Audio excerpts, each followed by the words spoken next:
हमारे जीवन में वो भक्ति, वो ज्ञान, वो वैराग्य कैसे प्राप्त हो।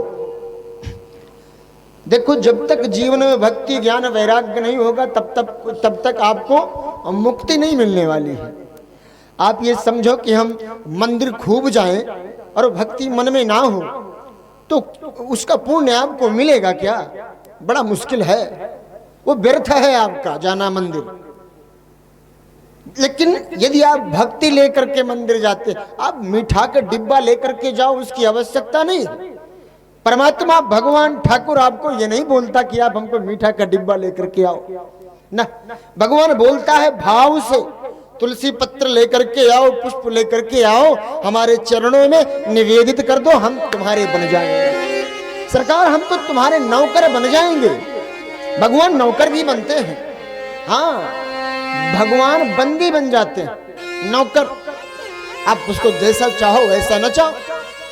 अर्जुन महाभारत के समय आपको प्रत्यक्ष देने की आवश्यकता नहीं है। अर्जुन को देख लो, राम भगवान जब महाभारत का युद्ध हो रहा था, अर्जुन जो है बैठता था, अर्जुन बैठे रहते थे और भगवान सारथी बन गए, रथ को दौड़ाते थे। अर्जुन कहता था, कृष्ण हमारे रथ को तुम दाएं ले चलो, हमारे रथ को बाएं ले चलो। भगवान घुमा देते थे, आज्ञा का पालन करते थे भगवान। अर्जुन के एक इशारे पर भगवान नाचते थे। अर्जुन की बात छोड़ो, गोपियों के इशारे पर भगवान नाचता है। जो दुनिया को नचाता है वो परमात्मा, वो ठाकुर गोपियों के इशारे पर नाचता है। गोपियां कहती है, ठाकुर तो अगर एक बार नाच देगा ना तो मैं तुझे माखन दूंगी। माखन के लालच से भगवान नाच देता है, ठुमके मारता है महाराज। हाँ, तो इसलिए भगवान को आपकी भक्ति प्यारी है, आपका प्रेम प्यारा है, आपका श्रद्धा प्यारा है, आपका भाव का भूखा है, वो भाव का है, वो पदार्थ का भूखा नहीं है परमात्मा। परमात्मा यदि सोचो पदार्थ से हमको मिल जावे तो कौरव, अभी कथा आएगी, कौरव लोग कितनी सारी 56 भोग की व्यवस्था किए थे, भगवान ने सबको किनारे कर दिया। हे कौरव, तुम्हारे अंदर भाव नहीं है, कि तुम्हारा पदार्थ बेकार है। सबरी के यहां जाकर के भगवान जूठे बेर खाते हैं, केले के छिलका भगवान खाते हैं। ऐसा होता है भला? के हम मानव हैं, हमको कोई केला का छिलका दे हम खाएंगे, उल्टा उसको उल्टा सीधा बोलेंगे। लेकिन वो भगवान भाव में भर करके केले के छिलकों को भी खा लेता है। भाव होता है, देने का भाव है, तरीका है। भगवान कहते हैं हम तो बिकने के लिए तैयार हैं, हम तो बिकते हैं महाराज। कोई खरीदने वाला होना चाहिए, खरीदने वाला। कहता है दाम क्या है? भाई बिकते हो तो कुछ दाम होगा। भाई ऐसे तो बिकने वाली चीज फ्री में तो मिलेगी नहीं, कुछ उसका मूल्य होगा। इसका मूल्य क्या है? कितने पैसे में बिकते हो? अथवा तो पैसे में नहीं बिकते हो तो किस वस्तु से बिकते हो, किस पदार्थ से बिकते हो? तो भगवान कहते हैं तुलसी दाम मात्रेणा, शब्द पकड़िए, क्या? तुलसी दाम मात्रेणा। भगवान कहते हैं तो हमको ये पद पदार्थ नहीं, हमको तुलसी दल चढ़ा दो, हम तुम्हारे हो जाएंगे, हम तुम्हारे बन गए। कदाचित दास पूछता है, सरकार कदाचित अगर हमारे पास तुलसी पत्र की व्यवस्था ना हो तो?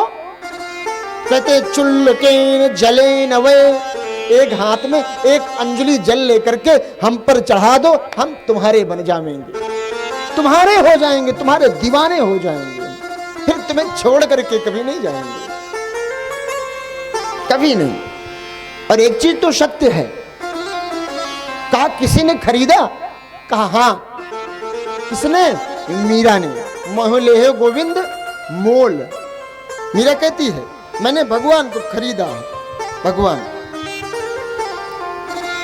तो इसलिए अपने हृदय में पहले हमें अपने हृदय को शुद्ध करना पड़ेगा। अगर हमें भगवान को अपना बनाना है, भगवान को अपना बनाना तो पहले अपने हृदय को शुद्ध करो।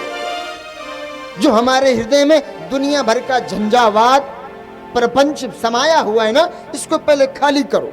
भगवान हमारे हृदय में कहां से आएगा साहब?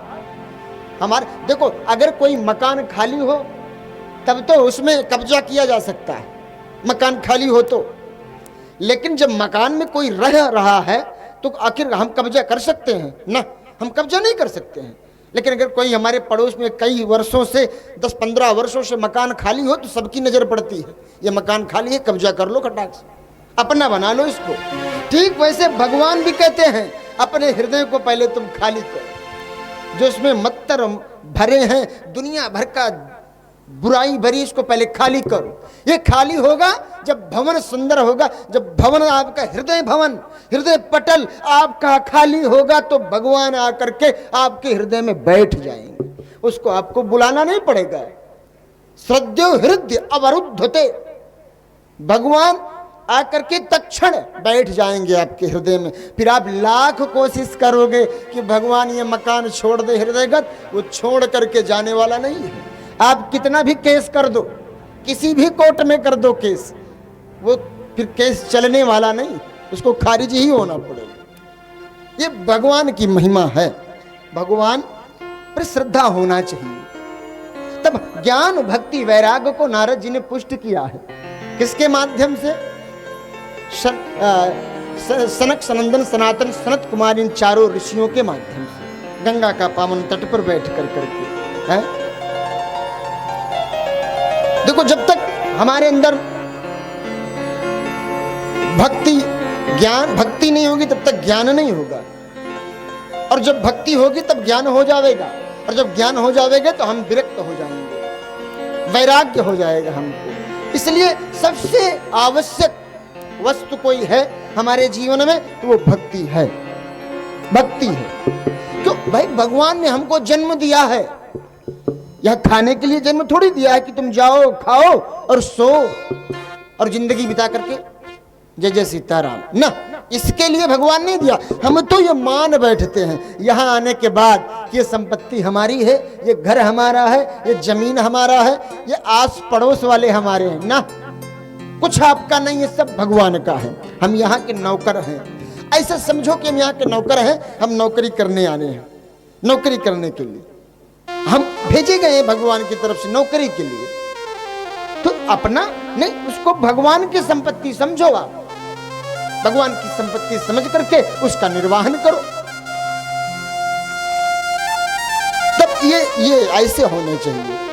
अपने को जो भी हो उसको भगवान से जोड़ करके रखो। एक माँ है अयोध्या में, हमारे पूज्य भैया श्री कहते हैं, आदरणीय ज्ञानचंद द्विवेदी जी कहते रहते हैं, एक माँ है अयोध्या में, उससे पूछो मैया तू कहाँ रहती है, कहाँ रहती है, ध्यान से सुनना। तो माँ कहती है वैसे तो हमारा घर वैकुंठ है, लेकिन अभी हम यहाँ आए नौकरी करने के लिए, भगवान की चाकरी के लिए आए हैं। घर वैकुंठ है लेकिन अभी हम अयोध्या में रहते हैं, फिलहाल चाकरी कर रहे हैं, नौकरी कर रहे हैं।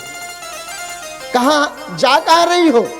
जाना तो भगवान के धाम को है, लेकिन अभी तो कनक भवन दर्शन करने के लिए जा रहे हैं।